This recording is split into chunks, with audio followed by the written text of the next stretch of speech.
नमस्ते, प्रणाम। कैसे हैं? आजकल एक लड़का जो आईपीएस लेके वायरल चल रहा है, जो कि 2 लाख रुपया में बिना यूपीएससी का एग्ज़ाम देते हुए भी आईपीएस बन गया। आप लोग वीडियो को विस्तार से बताएंगे।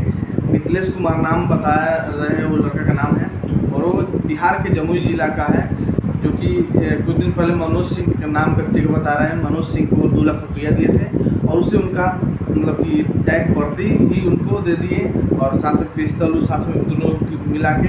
और आजकल ये यूट्यूब पर हर जगह आपको देखने को मिलता रहा होगा। तो यही कहा था, बिहार को हर एक चीज़ से बदनाम किया जा रहा है। देखिए कि उसके आगे मतलब कि बिहार में आइए, आपको 2 लाख रुपया दीजिए, आप आईपीएस बन जाइए। तो ऐसा चीज़ नहीं होना चाहिए।